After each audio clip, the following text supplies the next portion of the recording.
As always, I found some more stuff to work on. That's what losers say. If you're looking for an all-around fun jiu-jitsu event with the opportunity to earn a little bit of cash if you win, then look no further than World Series of Jiu Jitsu.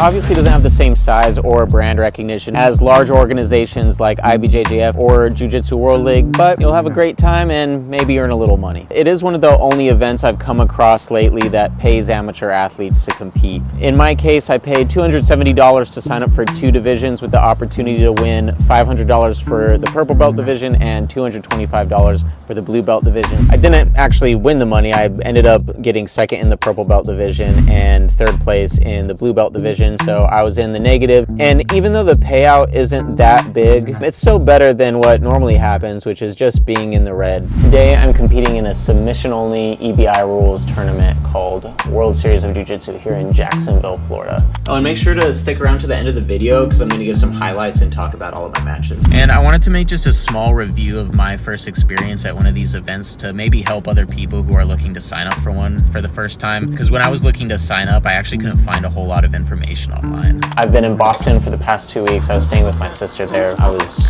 there in Boston to compete at Jiu-Jitsu World League. On the way to this tournament in Jacksonville, I made a quick pit stop in Washington, D.C., so I just flew here last night, checked into my lovely motel, and I'm headed over to the event in about 30 minutes or so. So I hadn't heard of World Series of Jiu-Jitsu before, and I had to do a little Google searching and also reach out to a friend, Nick Sherry, to see if the event was worth competing at. And it turns out it definitely was worth competing at. It's actually hosted at a 10th Planet, and there are cash prizes. So I was reading, and I think the idea is that they pool everybody's money that they use to sign up, and then they award cash prizes to whoever gets like first place in their division. And I guess they're trying to keep costs low by holding them at local gyms. It seems that World Series of Jiu Jitsu has kind of been popping up with events all over the United States. So I've never heard of this event before. This is my first time hearing about it and my first time doing it. Here we are, Jacksonville, Florida, World Series of Jiu Jitsu. Let's go.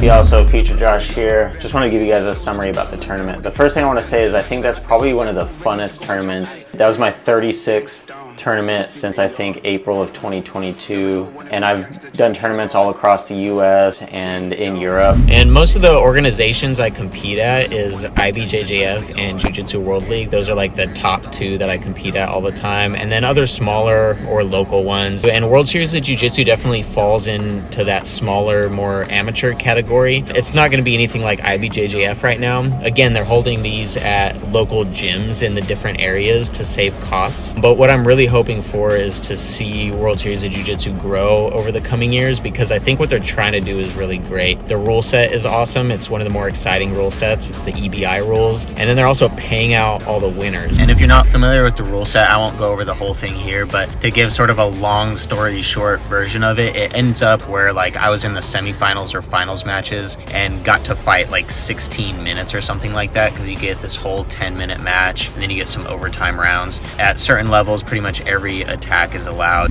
I competed in 2 divisions. The first one was a special purple belt championship where the winner could get $500, and they were letting anybody up to purple belt compete, which is why I could compete in it as a blue belt. I think there were 2 blue belts, me and the guy who I would compete against in my first match, and then the rest were purple belts. The second division was a blue belt division, and I think since it was a 3-man bracket, I had a shot for $225. Again, for these matches, it was submission only, no points at all, and all my matches were scheduled for 10 minutes with possible overtime as tiebreakers. My first match of the purple belt division was the semifinals, so it was scheduled as a 10-minute match, but luckily I secured an ankle lock pretty quickly. This took me to the final, which went the full 10 minutes and into 4 overtime rounds. During the match, I decided to mix it up with a lot of work from top position, since he was doing really well at defending against my leg attacks, and his coach was also telling him the right things to do to avoid my toe hold and footlock attempts. I managed to get a few double leg takedowns and also work some body lock passing, which I've been training over the last few weeks.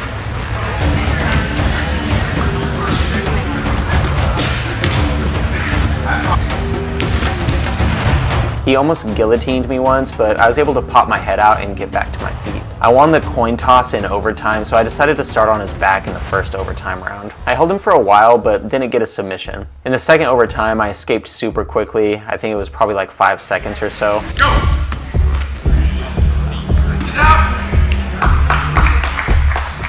And in the third overtime, again, I couldn't get the submission. And in the fourth overtime, I made the mistake of turtling, and he was able to put in a rear naked choke and walk away with the $500 grand prize. I ended up getting second place there to continue my silver medal streak. Then after a bit of a wait, we started the blue belt division, which had 3 guys, and my first match was a rematch against the guy I ankle locked in the first round of the purple belt division. This went the full 10 minutes too, with me attempting all kinds of different passes without much success. I did manage to get a cartwheel pass at one point, which looked cool, but got me nowhere as I lost top position pretty quickly. I went for a couple leg attacks, but he actually told me after the match that he was playing specifically to avoid leg attacks this time, which makes sense. I tried some body lock passing, but his legs were long and I was having a hard time smashing his hooks, and I didn't really have the proper technique, so he was able to get me in close guard from there and threaten some attacks with a deep overhook. I was able to slip my arm out to avoid his triangle attempt, luckily. In the first overtime round, he was able to get a really slick hand fighting sequence that I've seen Craig Jones teach, and he sunk in the rear naked choke in 21 seconds. I had to beat this time, so I went for broke, basically trying to choke his face and do anything I could to get him to tap in under 21 seconds, but I wasn't able to, so he secured the victory. But ended up getting second place in the final, unfortunately losing by triangle. So that's it. It was a pleasure competing with both these guys, and as always, I found some more stuff to work on. That's what losers say.